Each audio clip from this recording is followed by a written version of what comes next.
नमस्कार। आज हम एक ऐसे प्राचीन और बेहद खास ग्रंथ की गहराइयों में उतरने वाले हैं जिसने सदियों से दुनिया भर के विचारकों को गहराई से प्रभावित किया है। आज हम भगवद गीता की शानदार संरचना और उसकी गहरी मनोवैज्ञानिक परतों को उजागर करेंगे। इस चर्चा के जरिए हम केवल श्लोकों को नहीं पढ़ेंगे, बल्कि उस अचूक और कमाल के ढांचे को समझेंगे जो इस महान ज्ञान को हम तक पहुंचाता है। तो चलिए सीधे विषय पर आते हैं। भगवद गीता कोई साधारण पुस्तक नहीं है, ये एक अत्यंत प्राचीन और प्रतिष्ठित आध्यात्मिक मार्गदर्शिका है। श्री राघवेंद्र तीर्थ जैसे महान ऋषियों और डॉक्टर गिरिधर बोरे जैसे विद्वानों के संकलन ने इस प्राचीन ज्ञान को आज हमारे लिए सुलभ बनाया है।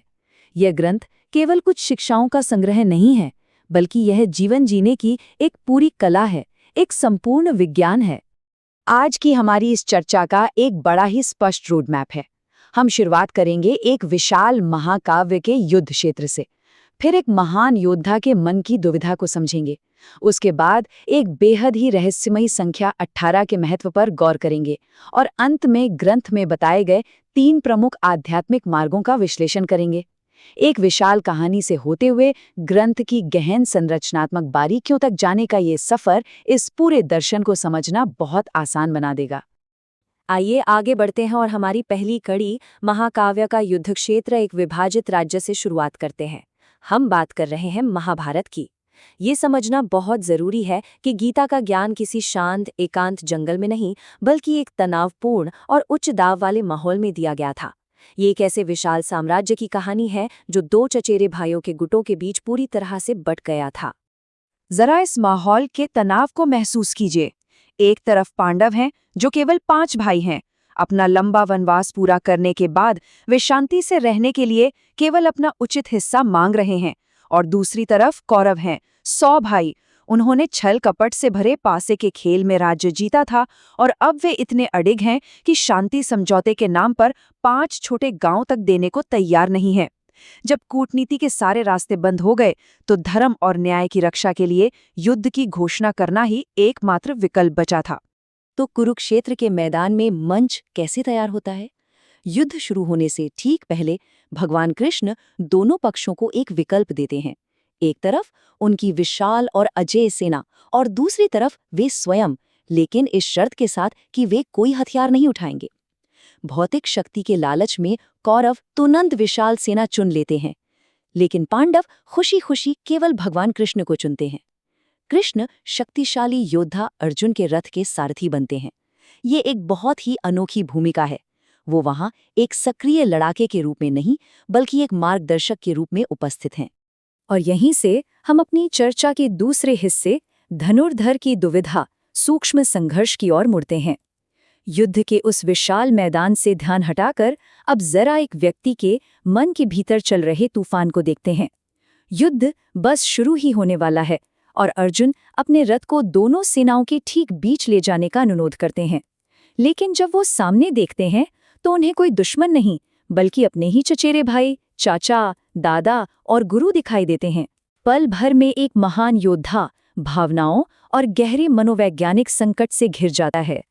और ये बात बहुत ही शानदार ढंग से दर्शाती है कि इस प्राचीन ग्रंथ को मनोवैज्ञानिक परतें कितनी गहरी हैं। संस्कृत के इन श्लोकों के कई अर्थ होते हैं। इस व्याख्या के अनुसार ये युद्ध का मैदान वास्तव में हमारा मानव शरीर या हमारा मन है, और ये युद्ध ये दरअसल हमारे अंदर लगातार चलने वाले अच्छे और बुरे विचारों के बीच का संघर्ष है। अर्जुन की यह निराशा हम सभी के जीवन में आने वाले उन पलों का प्रतीक है जब हम किसी मुश्किल दौराहे पर खड़े होते हैं। ऐसे में एक बहुत बड़ा सवाल उभर कर आता है, कोई अपने निर्धारित कर्तव्य और पारिवारिक प्रेम के बीच चुनाव कैसे कर सकता है? इसी दुविधा में फंसकर अर्जुन पूरी तरह टूट जाते हैं और अपने हथियार डाल देते हैं। उनका तर्क है कि एक राज्य के लिए अपनों का खून बहाने से केवल समाज का पतन होगा। यह वही ठहराव है जो ज्ञान की आवश्यकता को जन्म देता है।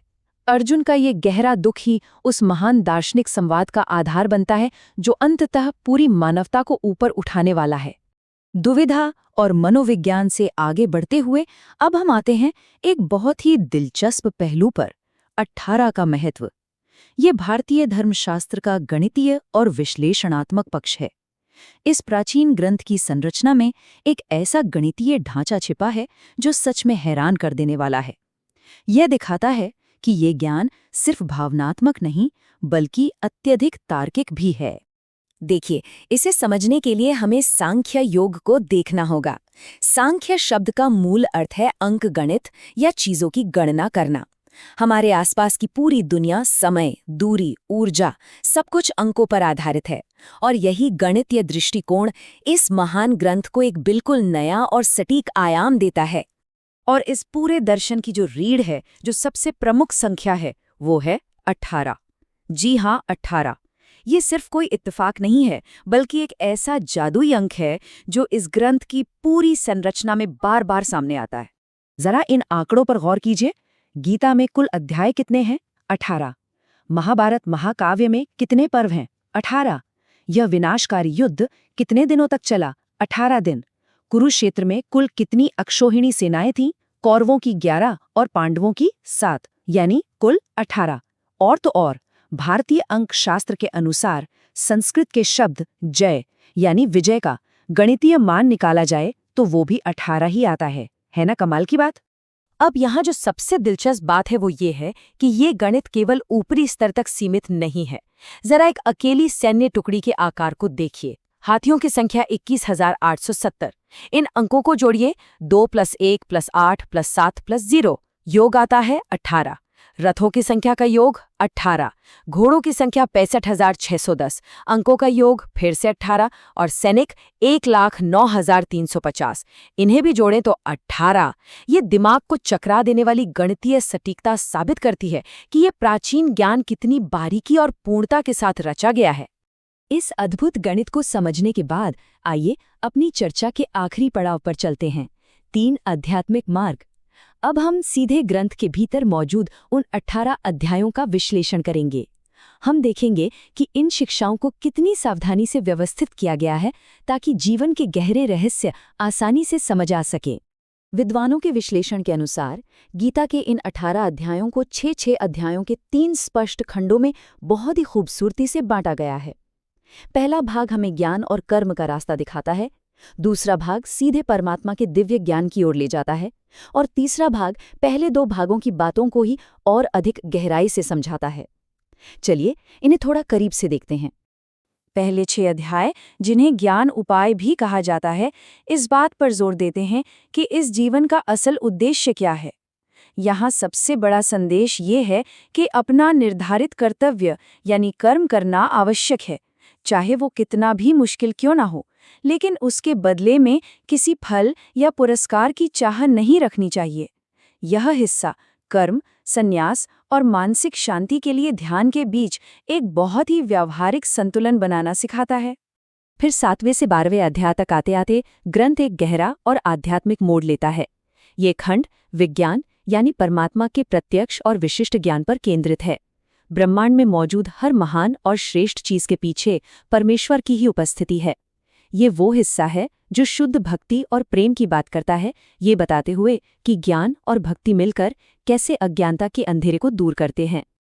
और अंत में अध्याय 13 से 18 का जो अंतिम खंड है, वो कोई नया सिद्धांत नहीं थोपता, बल्कि पहले बताई गई बातों का ही गहराई से विस्तार करता है। मुक्ति क्या है, सच्चा संन्यास क्या है और इंसानी स्वभाव कैसे काम करता है, इस पर पूरी स्पष्टता दी गई है। ये खंड इस पूरे दर्शन को इस तरह से समेटता है कि शुरुआत में जो अर्जुन दुविधा और दुख से पूरी तरह टूट चुका था, वो अब पूरी तरह से स्पष्ट और अपने धर्म का पालन करने के लिए तैयार हो जाता है। हमने देखा कि कैसे एक महाकाव्य का युद्ध क्षेत्र एक गहरे मनोवैज्ञानिक संघर्ष का रूप ले लेता है और कैसे इस अद्भुत गणितीय संरचना के बीच पिरोया गया ज्ञान अर्जुन को दिशा देता है। तो अंत में ये सवाल हमें सोचने पर मजबूर कर देता है, इतनी सदियों पहले रचे गए ये सुव्यवस्थित प्राचीन ग्रंथ आज भी हमारी आधुनिक जिंदगी की नैतिक दुविधाओं को सुलझाने में हमारा मार्गदर्शन कैसे कर पाते हैं? शायद इसलिए क्योंकि तकनीक और समय भले ही बदल गए हों, लेकिन मानव मन का संघर्ष, हमारी भावनाएं और सत्य की खोज आज भी बिल्कुल वैसी ही है। ज्ञान की इस अद्भुत यात्रा में हमारे साथ जुड़ने के लिए बहुत बहुत धन्यवाद।